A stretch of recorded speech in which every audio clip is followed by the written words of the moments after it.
अब देखते हैं भाई अपना एग्जाम्पल 1, ठीक है। एग्जाम्पल 2, 3 मैं जो है वो बाद में कराऊंगा, पहले आपको कराऊंगा एक्सरसाइज, क्योंकि जो एग्जाम्पल्स है वो ज़्यादा इंपॉर्टेंट है, थोड़े से टफ हैं, इसलिए पहले इजी इजी क्वेश्चंस कर लेंगे जिससे कि हमारा कॉन्सेप्ट क्लियर हो जाए, फिर हम उन क्वेश्चंस पे आएंगे, ठीक है।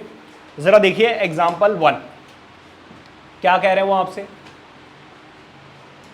देखो क्वेश्चन अगर आप रीड करें, क्वेश्चन करने का तरीका देख लो, बहुत ध्यान से समझना, और हर एक बच्चा ऐसे ही सॉल्व करेगा। अगर थोड़ी सी भी एरर हुई मार्क्स काट लूंगा मैं आपके टेस्ट, और घर पे फोन करके बताऊंगा वो अलग से। ये है आपका एग्जाम्पल 1। सबसे पहले क्वेश्चन में लिखना होता है गिवन।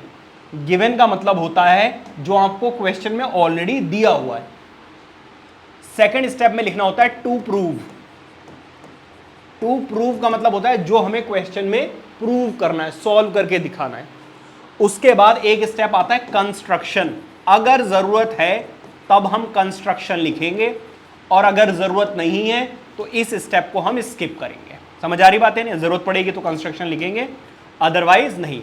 और थर्ड स्टेप आपका रहेगा प्रूफ। ये तीन चीजें लिखनी होती है, given, to prove and proof. Proof का मतलब होता है सॉल्यूशन, ठीक है।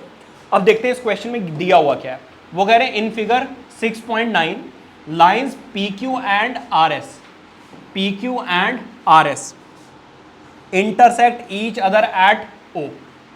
और यहां पर जो एंगल बन रहा है कौन कौन सा, POR एंड ROQ, ये एक रेशियो में बन रहे हैं 7:5:7। तो जब आपको पता है जब भी रेशियो होता है तो हम वहां पर क्या लगा लेते हैं, x या k लगा लेते हैं, ठीक है। तो गिवन आपको ये है कि पहली चीज एंगल POR जो है वो ROQ, ये दोनों का रेशियो दिया हुआ है क्या, 5:7, ठीक है। अच्छा, इसके बाद हमें प्रूव करने के लिए क्या बोला है, find all other angles. Find all other angles क्या मतलब है, ध्यान समझिएगा। अब आ जाइए प्रूफ पे। आप लिखोगे सिंस, या फिर ऐसे आप लिखोगे let angle POR is equal to 5x, क्योंकि रेशियो दिया हुआ है ना, जब रेशियो हटता है तो क्या लग जाता है, x लग जाता है, ये बात याद रखना। और कई सारे चैप्टर्स में आपको ऑलरेडी समझा चुका हूं, क्यों, वजह मैं आपको ऑलरेडी समझा चुका हूं। तो दूसरा एंगल क्या बन जाएगा, अब अगर आप ध्यान दें तो इसका मतलब POR ये वाला एंगल दिया हुआ है 5x, एंड ROQ ये वाला एंगल दिया हुआ है 7x। अब एक बात बताओ, ये एक स्ट्रेट लाइन है, बीच में एक लाइन आ रही है, तो इस वाले एंगल और इस वाले एंगल का सम कितना होगा, 180 डिग्री। तो आप लिखोगे सिंस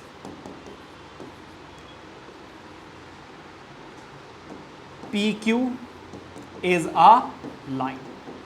अगर ये लाइन है तो angle POR plus angle ROQ, इन टू एंगल्स का सम कितना होगा, 180। और रीजन क्या होगा, रीजन लिखना पड़ेगा। अगर रीजन नहीं लिखा तो आंसर जो है वो गलत हो जाएगा। रीजन है लीनियर पेयर। मैंने आपको बताया था अगर एक स्ट्रेट लाइन और बीच में कोई लाइन बन जाएगी तो टू एंगल्स का सम कितना होता है, 180, और रीजन क्या रहता है,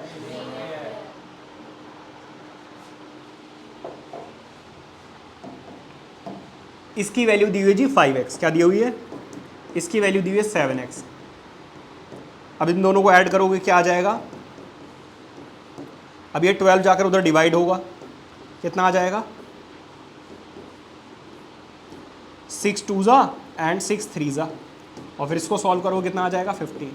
इसका मतलब x की वैल्यू आ रही है 15। समझ आ रही बात या नहीं? अब ज़रा ध्यान दीजिएगा, इसका मतलब एंगल POR आ गया है कितना, 5 × x, और x की वैल्यू कितनी सॉल्व हो के आई है, 50। तो आंसर कितना आ गया, 75 डिग्री।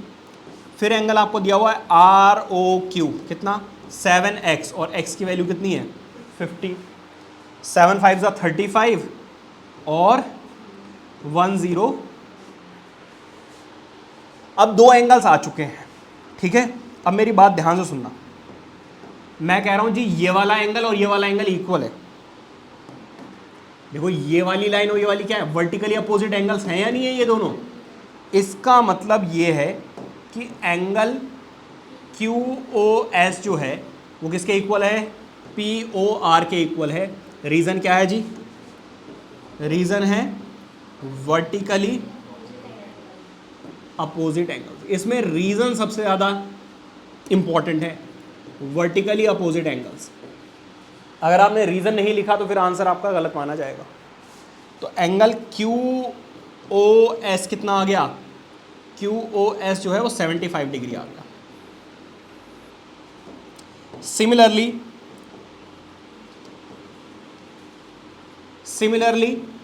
जैसे कि ये 75 आ गया तो ये वाला कितना आ जाएगा, एंगल POS जो है वो 105 आ जाएगा, वर्टिकली अपोजिट एंगल। बात समझ आ रही है। इस तरीके से आपको बाकी सारे एंगल्स मिलेंगे। तो एक अच्छा क्वेश्चन है, समझ में आ गया होगा। आगे बढ़े।